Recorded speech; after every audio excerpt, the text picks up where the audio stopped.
ಕನ್ನಡ ಅಕ್ಷರಗಳನ್ನ ಕಲಿಸ್ತೀವಿ. ಏನು ಮನೋವೈಜ್ಞಾನಿಕವಾಗಿ 10 ಹಂತಗಳಲ್ಲಿ ಕನ್ನಡ ಅಕ್ಷರಗಳನ್ನ ಕಲಿಸಕ್ಕೆ ಏನು ನಮಗೆ ಇಲಾಖೆ ಹೇಳಿದೆಯೋ ಆ ರೀತಿ ಕಲಿಸ್ತೀವಿ. ಅದಾಗಿ ಕೂಡ ಒತ್ತಕ್ಷರಗಳನ್ನ ಓದುವಲ್ಲಿ ಮತ್ತು ಅನುಸ್ವರ ವಿಸರ್ಗಗಳು ಬಂದಂತ ಸಂದರ್ಭದಲ್ಲಿ ಮಕ್ಕಳು ಓದುವಲ್ಲಿ ತೊಂದರೆಗಳಿಗೆ ಈಡಾಗ್ತಾರೆ. ಆ ಸಮಸ್ಯೆಯನ್ನು ಬಗೆಹರಿಸಿಕೊಳ್ಳಾಕ ನಾವು ಒಂದೇನೋ ಒಂದು ನಮ್ಮದೇ ಆಗಿರ್ತಕ್ಕಂಥ ಒಳಗೆ ಕಲಿಸ್ತಾ ಇರ್ತೀವಿ. ಅದಕ್ಕೋಸ್ಕರ ಇದು ಬೋರ್ಡ್ ಟೋಟಲಿ ನಲಿಕಲಿ ಮಕ್ಕಳಿಗೆ ಯೂಸ್ ಆಗಂತ ಬೋರ್ಡ್ ಅನ್ನ ನನಗೋಸ್ಕರ ಮಕ್ಕಳಿಗೆ ಯೂಸ್ ಆಗಲಿ, ನಾವು ಇಲ್ಲದ ಸಂದರ್ಭದಲ್ಲೂ ಕೂಡ ಅವರು ಕಲಿಬಹುದು ಅಂತ ನಾನು ರೆಡಿ ಮಾಡ್ಕೊಂಡಿರೋದು. ಮೇನ್ ನಾವು ಇಲ್ಲಿ ಪ್ರತಿಯೊಂದು ಶಾಲೆ ಒಳಗೂ ಇದನ್ನ ಮಾಡ್ರಿ ಅಂತ ನನ್ನ ಸಲಹೆ. ಅದು ನೀವು ಅದನ್ನ ಸ್ವೀಕರಿಸೋದು ಬಿಡೋದು ನಿಮಗೆ ಬಿಟ್ಟಿದೆ.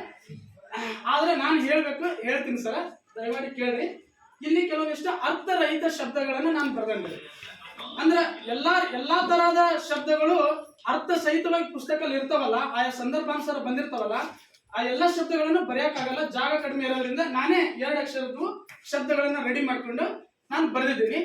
ಈ ಶಬ್ದಗಳನ್ನ ಮಕ್ಕಳಿಗೆ ಈ ರೀತಿ ಇರ್ತಕ್ಕಂಥ ಶಬ್ದಗಳನ್ನ ಮಕ್ಕಳಿಗೆ ನಾವು ಓದುವುದನ್ನ ಕಲಿಸಿದ್ರೆ, ಒತ್ತಕ್ಷರ ಶಬ್ದಗಳಾಗಿರ್ಲಿ, ಅನುಸ್ವರ ವಿಸರ್ಗ ಶಬ್ದಗಳಾಗಿರ್ಲಿ, ಕೊನೆಯಲ್ಲಿ ವ್ಯಂಜನಾಕ್ಷರ ಇರ್ತಕ್ಕಂಥ ಶಬ್ದಗಳಾಗಿರ್ಲಿ, ಅವನ ಮಕ್ಕಳು ನಿರರ್ಗಳವಾಗಿ ತಪ್ಪಿಲ್ಲದಂತೆ ಅವರು ಓದಕ್ಕೆ ಸಾಧ್ಯತೆ ಐತಿ. ಆದ್ದರಿಂದ ಇವನ್ನ ನೀವು ಬರೆದು ಇವನ್ ನಾನೇನು ಓದಿ ಹೇಳಲ್ಲ, ಬೇಕಾದ್ರೆ ಓದಿ ಹೇಳೋದು ಹೇಳ್ತೀನಿ. ಎಲ್ಲ ಟೀಚರ್ಸ್ ಟೈಮ್ ಉಳಿಸೋಕ್ಕೋಸ್ಕರ ನಾನು ಹೇಳಿದಷ್ಟೇ. ಹೇಳ್ರಿ. ಅಪ್ಪ, ಅಪ್, ಅಪ್ಪ, ಅಂಪ, ಅಂಪ, ಅಂಪ, ಅಪ್ಪಂ, ಅಪ್ಪಹ, ಅಹಪ, ಅಪ್ಪೈ, ಅಪ್ಪೆ, ಅಪ್ಪೆ. ಅದನ್ನ ಕಳ್ಸೋ ಹೊತ್ನ್ಯಾಗ ನಾವು ತಪ್ಪು ಕಲ್ಸವಿ ಅಂತ ಅನ್ಕೊಳ್ಳೋಣ. ನೆಕ್ಸ್ಟ್ ನಾವು ಮೊದಲು ಕಲ್ತಿದ್ದ ತಪ್ಪಪ್ಪ, ಈಗ ನಾ ಕಲಿಸ್ತಾ ಇರೋದು ಸರಿ ಅಂತ ಆಮೇಲೆ ಹೇಳೋಣ. ಬೇಕಂದ್ರೆ ಅಪ್ಪ ಅನ್ಬೇಕು. ಇದು ಗೊತ್ತಿರುತ್ತೆ, ಅದನ್ನ ನಾನು ನಿಮ್ಗೆ ಹೇಳ್ತೇನೆ. ಅಪ್ಪ, ಅಪ್ಪ ಏ ಗೊತ್ತೈತಿ, ಅಪ್ಪ ಏ, ಅಪ್ಪ ಏ ಅಂತ ಹೇಳ್ಬಿಡೋಣ ಮೊದಲು. ಆದ್ರೆ ಅಪ್ಪ ಏ ಮುಂದೈತೇನಪ್ಪ? ಇಲ್ಲ, ಮುಂದಿಲ್ಲ. ಪ ಕೆಳಗೈತಿ, ಪ ಅಕ್ಷರದ ಕೆಳಗೈತಿ. ಪ ಮತ್ತು ಒತ್ತಕ್ಷರ ಒಂದೇ ಹತ್ರ ಬಂದವು. ಒಂದಸರಿ ಅಂದ್ಬಿಡ್ಬೇಕು. ಒಂದನೇ ಅಕ್ಷರ ಯಾವ್ದೈತಿ ಅದನ್ನ ಮೊದಲು ಉಚ್ಚಾರ ಮಾಡ್ಬೇಕು. 2ನೇ ಅಕ್ಷರ ಯಾವ್ದೈತಿ ಆ ಉಚ್ಚಾರದ ನಂತರನ ಆ ಒತ್ತಕ್ಷರದ ಉಚ್ಚಾರ ನಮ್ಮ ಬಾಯಲ್ಲಿ ಬರ್ಬೇಕಂತ ಮಕ್ಕಳಿಗೆ ಹೇಳ್ಬಿಟ್ರೆ ಆ ಮಕ್ಕಳು ಆ ಒತ್ತಕ್ಷರ ಓದೋದನ್ನ ಕಲಿತಾರೆ. ಅಪ್ಪ, ಅಪ್ಪ್ಯ, ಅಪ್ಪ, ಅಪ್ಪ್ಯ, ಅಪ್ರ, ಅಪ್ರು, ಅರ್ಪ, ಅರ್ಪ. ಕನ್ನಡ ಗ್ರಾಮರ್ ಒಳಗೆ ಈ ಅರ್ಕಾವತ್ತು ಅನ್ನೋ ಒಂದು ಶಬ್ದ ಬಂದಾಗ ನಾವು ಉಚ್ಚರಿಸುವಾಗ ಅರ್ಕಾವತ್ತನ್ನು ಮೊದಲು ಉಚ್ಚರಿಸಿ ಆಮೇಲೆ ನಾವು ಇನ್ನೊಂದು ಅಕ್ಷರವನ್ನು ಓದ್ತೀವಿ. ಆದ್ರೆ ಕನ್ನಡ ವ್ಯಾಕರಣದೊಳಗೆ ನಿಯಮಗಳು ಏನಾದ್ರು ಅಂದ್ರೆ, ಹೊಸಗನ್ನಡ ವ್ಯಾಕರಣದ ಒಂದು ನಿಯಮ ಏನ್ ಹೇಳುತ್ತಂದ್ರೆ, ಅರ್ಕಾವತ್ತು ಮೊದಲು ಉಚ್ಚರಿಸಿ ಆಮೇಲೆ ಅಕ್ಷರವನ್ನು ಉಚ್ಚರಿಸ್ತೀವಿ. ಆದ್ರೆ ಹೊಸಗನ್ನಡ ವ್ಯಾಕರಣದೊಳಗೆ ಅದು ತಪ್ಪು ಅನಿಸ್ತತಿ. ಅದಕ್ಕೆ ಅರ್ಪ ಅಂತ ಈ ರೀತಿ ಬರೆಯೋದಕ್ಕಿಂತ ಈ ರೀತಿ ನಾವು ಬರೀಬೇಕು ಅನ್ನೋದು ಇಂಪಾರ್ಟೆಂಟ್ ಆಗುತ್ತೆ ಇಲ್ಲಿ. ಯಾಕಂದ್ರೆ ನಾವು ಅಕ್ಷರಗಳನ್ನ ಬಿಡಿಸಿ ಬರೆಯಿರಿ ಅನ್ನೋದನ್ನ ಕಲಿಸ್ತೀವಿ.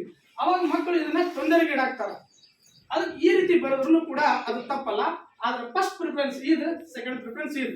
ಹಂಗಂತ ನಾವು ಕಾರ್ಯಕ್ರಮವನ್ನೆಲ್ಲ ಅಂತ ಬರಿತಿರ್ತೀವಿ. ಅವನ್ನ ಇನ್ಯಾರು ಬರೆಯಲ್ಲ, ಆದ್ರೆ ಇದನ್ನೇ ಬರಿತೀವಿ. ಮಕ್ಕಳಿಗೆ ನಾವು ಕನ್ನಡ ವ್ಯಾಕರಣದಲ್ಲಿ ಏನೈತೋ ಅದನ್ನ ಕರೆಕ್ಟಾಗಿ ಹೇಳ್ಬೇಕು.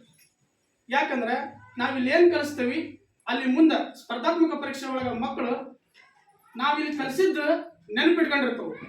ಎಲ್ಲರೂ ನೆನಪಿಟ್ಕೊಂಡಿರಲ್ಲ, ಬಟ್ ಯಾವುದೋ ಒಂದು ಪರಿಣಾಮಕಾರಿಯಾಗಿ ಅದು ಆ ಮಗುವಿನಲ್ಲಿ ಮೂಡಿರ್ತತಿ. ನಾನು ಇದು ಕರೆಕ್ಟ್, ಇದು ನನ್ ಸರ್ ಇದನ್ನ ಕಲಿಸ್ಯಾರ ಅಂತಂದು ಆ ಮಗು ಅಲ್ಲಿ ಅದನ್ನ ಇಂಪ್ಲಿಮೆಂಟ್ ಮಾಡ್ಕೊಳಕ್ ಹೋಗ್ತೈತಿ, ತಪ್ಪಾಗಿರ್ತದೆ. ಈಗ ಉದಾಹರಣೆ,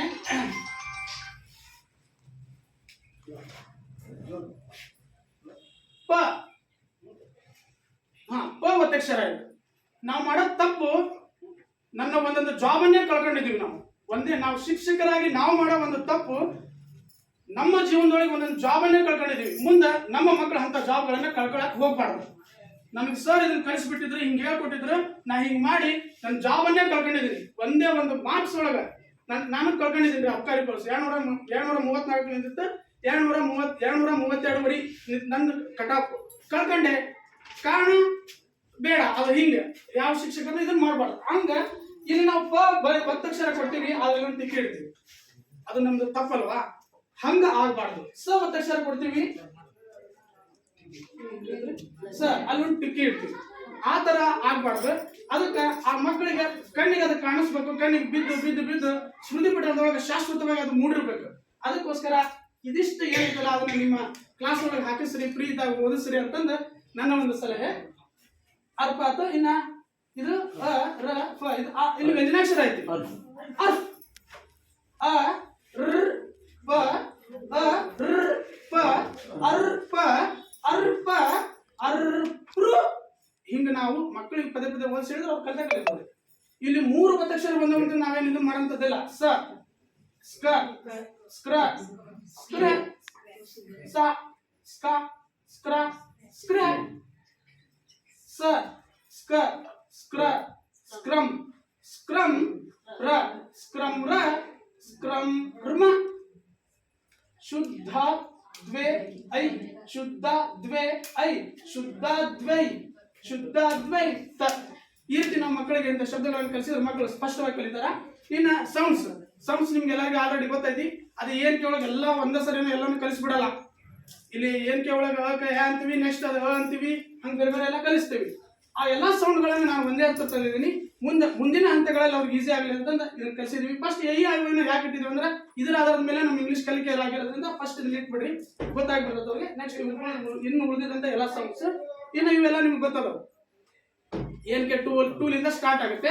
ಅವನ್ನ ನಾವು ಇಲ್ಲಿ ಬೋರ್ಡಲ್ಲಿ ನಾವು ಬರೆದಿಟ್ಟಿದ್ದೆ ಯಾಕಂದ್ರೆ ಮಕ್ಕಳಿಗೆ ಓದಾಕ್ ಹಚ್ಚಿದ್ರೆ ಅವ್ರು ಓದ್ತಾರೆ ಚೆನ್ನಾಗಿ, ಅದನ್ನ ನೆನ್ಕೊಳ್ಳಿತೈತಿ. ಇನ್ನ ಅದೇ ತರ ಪದೇ ಪದೇ ಶಬ್ದಗಳಲ್ಲಿ ಬರ್ತಕ್ಕಂಥ ಶಬ್ದಗಳು ಅವ್ನು ನಾವು ಒಂದ್ಸರಿ ಹೇಳ್ಕೊಟ್ಬಿಟ್ರೆ ಆ ಶಬ್ದ ಓದೋದು ಅದನ್ನ ಹಚ್ಬಿಡ್ತಾರ, ಕಲ್ಕೊಂತಾರೆ. ಆಕ್ಚುಲಿ ಇವನ್ನೆಲ್ಲ ಕನ್ನಡದಲ್ಲಿ ಬರಿಬಾರ್ದು.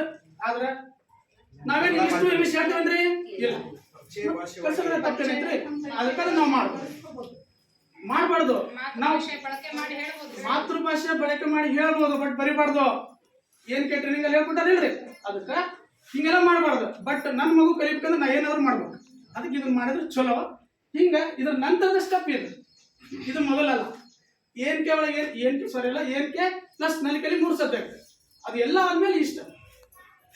ಇದನ್ನ ನೀವು ಬಳಸ್ಕರಿ ಅಂತ ನಿಮ್ಗೆ ಹೇಳ್ತಾ ಇದ್ದೀನಿ. ಇನ್ನ ಈ ನಲಿಕಲಿ ಶೋಭಾ ಮೇಡಮ್ ಮತ್ತು ರೂಪಾ ಮೇಡಮ್ ಅಂತ ಇಲ್ಲಿ ಮೊದ್ಲಿದ್ರು, ಅವ್ರು ಇದನ್ನ ಚೆನ್ನಾಗಿ ರೆಡಿ ಮಾಡಿ ಇಟ್ಕೊಂಡಿದ್ರು. ಅವ್ರು ಇದ್ದಂಥ ಸಂದರ್ಭದೊಳಗೆ ನಲಿಕಲಿ ರೂಮ್ಗೆ ನಮ್ಮ ವೀರೇಶಣ್ಣ ಅಂತಂದ್ರೆ ವೀರೇಶಣ್ಣ ಕರಡಿಯವರು 18,000 ರೂಪಾಯಿ ಕೊಟ್ಟಿದ್ರು. ಆ 18,000 ರೂಪಾಯಿಗಳನ್ನ ಬಳಸ್ಕೊಂಡು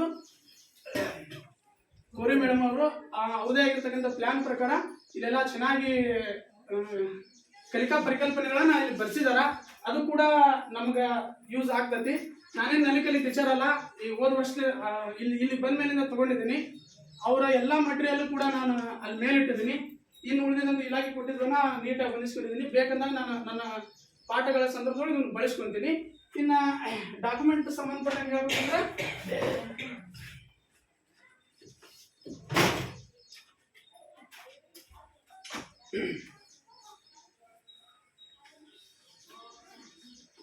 ಇವನ್ನೆಲ್ಲ ನೀವು ಮಾಡಿದ್ರಿ, ಇವನ್ನೆಲ್ಲ ಫುಲ್ ಎಲ್ಲ ಏನು ನೋಡೋಂಥದ್ದಿಲ್ಲ, ಆದ್ರೂ ಹೇಳ್ತೀನಿ.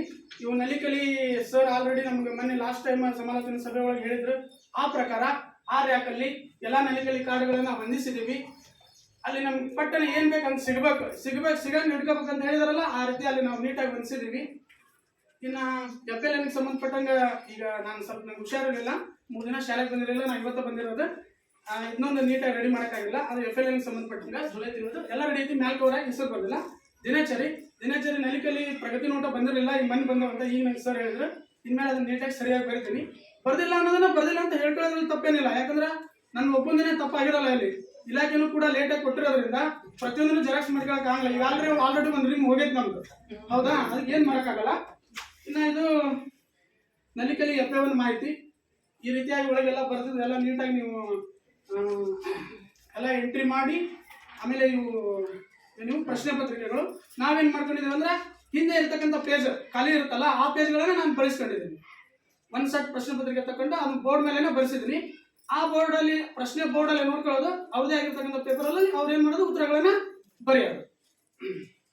ಅವ್ನು ಇನ್ನೂ ವ್ಯಾಲ್ಯೂಯೇಷನ್ ಮಾಡಿಲ್ಲ, ಹೀಗಾಗಿ FA1 ಎಂಟ್ರಿ ಮಾಡಿಲ್ಲ.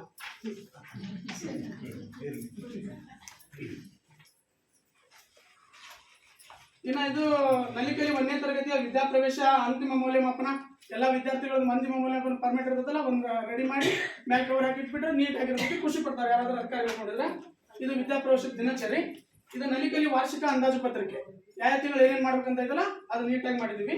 ಇನ್ನು ಪೂರ್ವ ಮತ್ತು ಸಾಫಲ್ಯ ಪರೀಕ್ಷೆಗಳ ಉತ್ತರ ಪತ್ರಿಕೆಗಳ ವಿಶ್ಲೇಷಣೆ, ಸೇತು ಬಂದ ಬ್ರಿಡ್ಜ್ ಕೋರ್ಸ್ ಎಲ್ಲ ಏನ್ ಮಾಡಿದೀವಲ್ಲ ಅದೆಲ್ಲ ಡೀಟೇಲ್ ಇದರಲ್ಲಿ ಇರುತ್ತೆ. ಇನ್ನು ಸೇತು ಬಂದ ಪ್ರಶ್ನೆ ಪತ್ರಿಕೆಗಳು ಅಂತ ನೀಟಾಗಿ ಸೇತು ಬಂದ ಪ್ರಶ್ನೆ ಪತ್ರಿಕೆಗಳು ಎಲ್ಲಗಳನ್ನ ಎಲ್ಲ ಸಬ್ಜೆಕ್ಟ್ ಏನಿಗೆ 1 2 3 4 ಸಬ್ಜೆಕ್ಟ್ 8 ಅವನ್ನ ನೀಟಾಗಿ ಕ್ವಶನ್ ಪೇಪರ್ ತೆಗೆದಿದ್ವಿ. ಇನ್ನು ಬುನಾದಿ ಸಾಕ್ಷರತಾ ಅಂಶಗಳು ಮತ್ತು ಬುನಾದಿ ಕಲಿಕಾ ಅಧ್ಯಯನ FLN ಸಂಬಂಧಪಟ್ಟಾಗ ಏನ್ ಪ್ರಶ್ನೆಗಳು ನೀವೇನ್ ಮಾಡಕ್ ಸಾಧ್ಯ ಐತಿ ಅಂತಂದ್ರೆ ಈಗ ನೆಕ್ಸ್ಟ್ ಸರ್ ಹೇಳ್ತಾರೆ, ಅದನ್ನ ಇನ್ನೂ ಮಾಡಿಲ್ಲ ಯಾಕಂದ್ರೆ ಅದ್ರ ಟ್ರೈನಿಂಗ್ ಈಗ ಇವತ್ತು ಆಗ್ತಾ ಇದೆ. ಅದನ್ನ ತಿಳ್ಕೊಂಡು ಮುಂದೆ ಬರೀತೀವಿ. ಪ್ರಶ್ನೆಗಳನ್ನ ಎಲ್ಲ ರೆಡಿ ಮಾಡ್ಕೊಂಡಿದ್ದೀನಿ. ಆ ಪ್ರಶ್ನೆಗಳಿಗೆ ಸಂಬಂಧಪಟ್ಟ ನಾನೇನ್ ಚಟುವಟಿಕೆ ಮಾಡಬೇಕು ಅನ್ನೋದನ್ನ ಇದ್ರೊಳಗೆ ಇಟ್ಕೊಂಡಿದ್ದೀನಿ. ನಂದೇ ಆಗಿರ್ತಕ್ಕಂಥ ವೇ ಒಳಗೆ ಅದನ್ನ ಮುಂದೆ ಮಾಡ್ಕೊಳ್ತೀನಿ. ಇನ್ನ ಎಲ್ಲರಿಗೂ ಏನ್ ಹೇಳಕ್ ಇಷ್ಟಪಡ್ತೀನಿ ಅಂದ್ರೆ ಅಧಿಕಾರಿಗಳು ಬರ್ತಾರ 1ನೇ ಸೆಮಿಸ್ಟರ್ಗೆ ಸಂಬಂಧಪಟ್ಟಂಗ ಕನ್ನಡ 1ನೇ ತರಗತಿಗೆ ಸಂಬಂಧಪಟ್ಟಂಗ FLN ಕಲಿಕಾ ಫಲಗಳು ಏನದಪ್ಪ 1ನೇ ಪಠ್ಯ ಕಲಿಕಾ ಫಲಗಳು ಏನದವು ಅಂತಂದ್ರೆ ಯಾರಿಗೂ ಹೇಳಕ್ಕಾಗಲ್ಲ, ನನಗೂ ಹೇಳಕ್ಕಾಗಲ್ಲ, ರಾಜ್ಯ ಸಂಪನ್ಮೂಲ ವ್ಯಕ್ತಿಗಳಿಗೂ ಹೇಳಕ್ಕಾಗಲ್ಲ. ಅದ್ರಾಗ ಇದ್ದಂಗ ಆಗಲ್ಲ. ಅದಕ್ಕೆ ಏನ್ ಮಾಡ್ಬೇಕು, ಪುಸ್ತಕ ಹಿಂದ ಲಾಸ್ಟ್ ಪೇಜ್ ಅಲ್ಲಿ ಅದಾವು. ಅವ್ನು ಒಂದ ಸರಿ ಹತ್ರ ಯಾರೋ PDF ಮಾಡಿ ಹಾಕಿದ್ರು. ಅದನ್ನ ಹಾಕೋದ್ಕಿಂತ ಮುಂಚೆ ನಾನು ಆಲ್ರೆಡಿ ಏನ್ ಮಾಡಿದೆ, ಇಲ್ಲೇ ನಮ್ಮ ಕಂಪ್ಯೂಟರ್ ಸೆಂಟರ್ ಅಲ್ಲಿ ಇಲ್ಲೇ ನಮ್ಮ ಕಂಪ್ಯೂಟರ್ ಅಲ್ಲಿ ಪ್ರಿಂಟರ್ ಅಲ್ಲಿ ಪ್ರಿಂಟ್ ತಗೊಂಡು ಇಟ್ಕೊಂಡಿದ್ದೆ. 1ನೇ ಪಾಠದ ಕಲಿಕಾ ಫಲಗಳ ಸರ ಓದೋದು ಹೇಳೋದು. ಯಾರಿಗೆ ಏನ್ ನೆನಪಿರಲ್ರಿ, ನೆನಪಿಡ್ತಾನೆ ಅಂದ್ರೆ ಅವನು ಅದ್ವಿತೀಯ ವ್ಯಕ್ತಿ ಆಗಿರ್ಬೇಕು. ಇದು 1ನೇ ಸೆಮಿಸ್ಟರ್, ಇದು 2ನೇ ಸೆಮಿಸ್ಟರ್. ಯಾವುದು ಕಲಿಕಾ ಫಲಗಳು.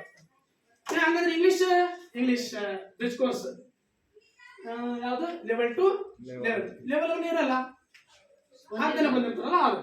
ಈ ತರ ಡಾಕ್ಯುಮೆಂಟ್ ನಿರ್ವಹಣೆ ಮಾಡ್ಕರಿ. ಅವ್ರು ಮುಂದಿನ ಏನು ಕೇಳಕ್ ಹೋಗಲ್ಲ, ಅವ್ರು ಕೇಳಬಾರ್ದಂತ ನೀವು ಮಾಡಿ ಇಟ್ಕರಿ ಅಂತ ಹೇಳಕತ್ತಿಲ್ಲ. ನಾವು ನಮ್ಮ ರೂಲ್ ಏನೈತೆ ಅದ್ರ ಪ್ರಕಾರ ಮಾಡಿ ಇಟ್ಕೊಳ್ಳೋಣ ಅಷ್ಟೇ. ನಮ್ಮ ನಮ್ಮ ನಲಿಕಲಿ ಕಾಲಿಗೆ ಸಂಬಂಧಪಟ್ಟಂಗೆ ರ್ಯಾಕ್ ಭಾಳ ಇಷ್ಟ ಆದ. ನಾ ಈ ಶಾಲೆಗೆ ಟ್ರಾನ್ಸ್ಫರ್ ಆಗಿ ಬಂದಾಗ ಬ್ಯಾಡಿಂಗ್ ತಾಲೂಕಿನಿಂದ ನಾನು ಇಲ್ಲಿ ಬಂದೆ. ಆ ರ್ಯಾಕ್ ಭಾಳ ಇಷ್ಟ ಆಯ್ತು. ಈ 3 ವರ್ಷನೂ ಬರೀ ಕಾರ್ಡ್ ಹೊಂದ್ಸೋದಾಗಿತ್ತು ನಂದು. ಒಂದ್ಸಲ ಟೈಮ್ 1ನೇ ಸಲ ತೆಗೆದ್ರೆ ಅದನ್ನ ಹೇಳಿದ್ರು, ಮತ್ತೆ ಇವನ್ ತೆಗಿರಿ ಇವನ್ ಹಿಡಿದ್ರಿ, ಮತ್ತೆ ಇವನ್ ತೆಗಿರಿ ಇಟ್ಟಿದ್ದು ಹೊಳ ತೆಗೆದು ಮತ್ತೇನ್ ಮಾಡೋದು ಜೋಡಿಸ್ಕೊಳ್ಳೋದು. ಬರೀ ಇದಾತ. ಮುಂದಿನ ವರ್ಷ ಹಂಗ ಆಗಂಗಿಲ್ಲ ಅಂತ ನಾ ಅನ್ಕೊಂಡೇನೆ. ನೋಡೋಣ ಏನಾಗತ್ತೆ.